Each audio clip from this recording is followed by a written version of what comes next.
Daripada data yang telah pun dikeluarkan sehingga 15 Januari 2024 jam tengah malam menunjukkan hanya 1,129,770 orang rakyat Malaysia yang berumur 18 tahun dan ke atas telah pun berjaya mendaftar di sistem padu. Dan ini adalah selama 2 minggu ataupun 14 hari yang mana kita sedar bahawa padu telah pun dibuka portalnya bermula daripada 2 Januari 2024.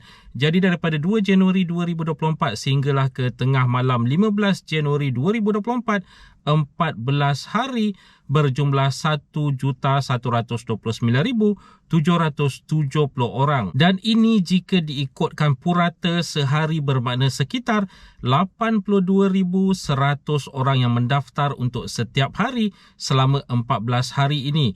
Jadi kita ada 90 hari sebenarnya daripada 2 hari bulan Januari 2024 sehinggalah ke 31 hari bulan Mac 2024 sebelum kemas kini ditutup. Ini bermakna jika kalau diikutkan purata sekarang ini 82,100 orang yang mendaftar setiap hari untuk 90 hari hanya sekitar 7,389,077 orang saja yang bakal berjaya mendaftar.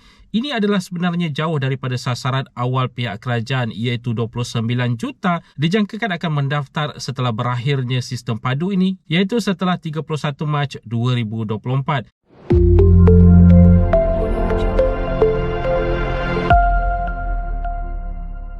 Assalamualaikum, salam sejahtera. Jumpa lagi di channel Hero Wannabe. Okay guys, kepada mereka yang belum lagi subscribe ke channel ini, jangan lupa tekan pada butang subscribe, tekan juga pada butang loceng. Thank you guys. Kepada mereka yang mungkin baru mengetahui ataupun baru dengar padu ini adalah bermakna pangkalan data utama yang mana kesemua data sosioekonomi anda bakal berada dalam pangkalan data utama ini ataupun nama singkatannya padu dan pihak kerajaan bakal menggunakan data-data anda di dalam padu ini untuk dinilai bagi pemberian subsidi dan bantuan-bantuan yang bakal disalurkan selepas 31 hari bulan Mac 2024. Padu ini telah pun dibuka pendaftaran kemaskini dan pengesahan akaunnya pada 2 Januari 2024. Jadi kalau diikutkan sehingga sekarang ini telah pun dibuka selama 2 minggu. Dan anda sebenarnya boleh mendaftar, mengemaskini dan mengesahkan akaun anda secara dalam talian di portal rasminya iaitu di padu.gov.my atau menghadirkan diri ke mana-mana kaunter yang dibuka di pejabat-pejabat kerajaan maupun di mana-mana cawangan Jabatan Perangkaan Malaysia. Jadi sebelum ini kita dimomokkan, diwar-warkan dengan pelbagai kesulitan yang dialami oleh pengguna dalam mengakses ke dalam sistem padu ini.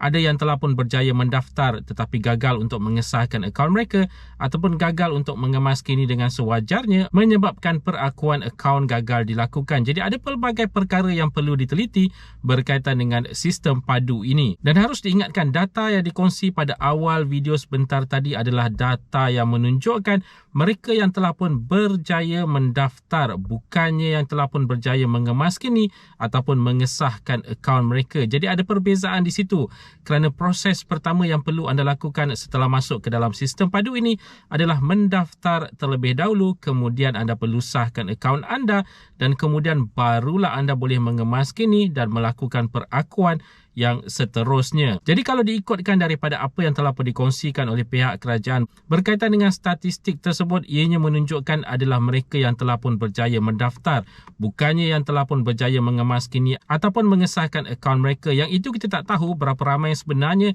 daripada jumlah 1 juta lebih itu yang telah pun berjaya mengesahkan akaun mereka dan telah pun berjaya mengemaskini, yang mana jangkaan awal menunjukkan berkemungkinan besar kurang daripada 1 juta yang telah pun berjaya melalui proses yang seterusnya setelah mendaftar ini. Dan dalam satu perkongsian yang telah pun dilakukan baru-baru ini menunjukkan bahawa pihak kerajaan akan mengadakan padu awal iaitu pada esok hari 18 hari bulan Januari 2024 bermula daripada jam 12 tengah hari sehinggalah ke jam 1 tengah hari selama 1 jam, di mana anda diberi peluang untuk bersama-sama dengan yang pakar ini untuk mendaftar, mengemaskini serta mengesahkan akaun anda. Untuk menyertai sesi ini, anda boleh klik pada pautan yang Amy letakkan di ruangan komen serta di ruangan description yang mana ianya boleh diakses pada esok hari 18 hari bulan Januari 2024 antara jam 12 tengah hari sehinggalah ke jam 1 tengah hari. Jadi bagi mereka yang mungkin ada kelapangan waktu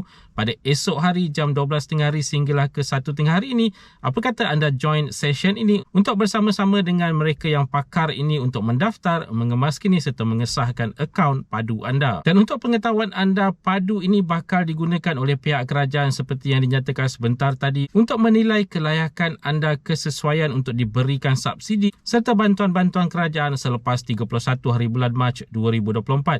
Jadi kalau katakanlah anda gagal untuk mengemaskini, mendaftar dan juga mengesahkan akaun anda di dalam sistem padu ini, ada kemungkinan anda akan tercicir daripada subsidi dan bantuan-bantuan yang bakal disalurkan oleh pihak kerajaan setelah 31 Mac 2024 nanti. Jadi sangat-sangat penting sebenarnya untuk anda mendaftar dalam akaun padu ini.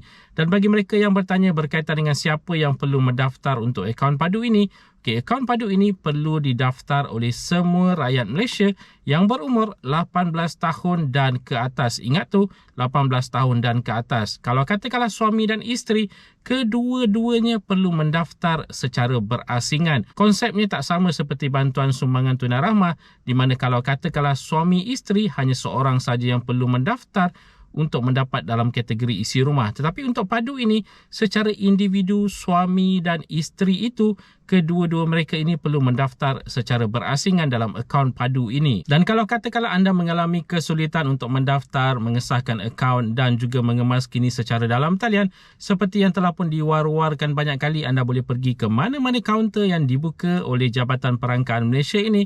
Kebanyakannya dibuka di pejabat-pejabat kerajaan seperti di UTC dan sebagainya. Ada juga dibuka di mall-mall. Jadi anda boleh pergi terus ke kaunter-kaunter yang dibuka ini untuk anda mendapatkan khidmat nasihat. Seterusnya mendaftar, mengesahkan akaun anda dan juga mengemaskini maklumat-maklumat yang berada dalam padu ini. Dan bagi mereka juga yang bertanya berkaitan dengan apa kaitannya dengan STR, kalau saya dah kemaskini dalam STR, perlu tak kemaskini lagi dalam padu ini? Jawapannya, ya, memang perlu kerana maklumat yang diperlukan dalam padu ini sangat-sangat banyak.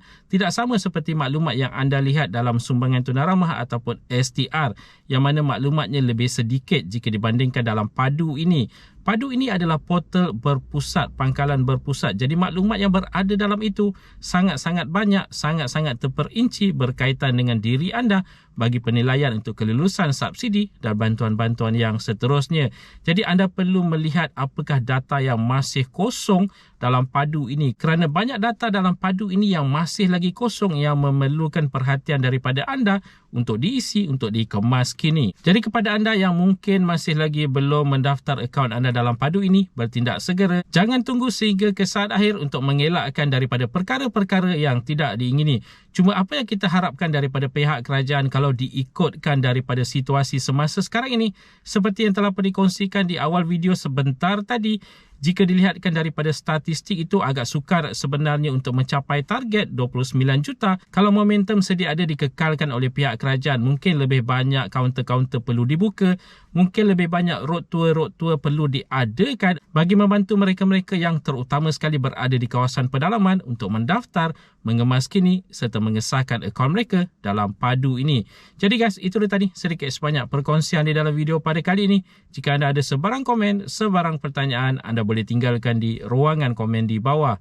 Dan kepada mereka yang belum lagi subscribe ke channel ini, jangan lupa tekan pada butang subscribe, tekan juga pada butang loceng. InsyaAllah kita berjumpa lagi di video yang akan datang. Stay safe, stay healthy. Assalamualaikum.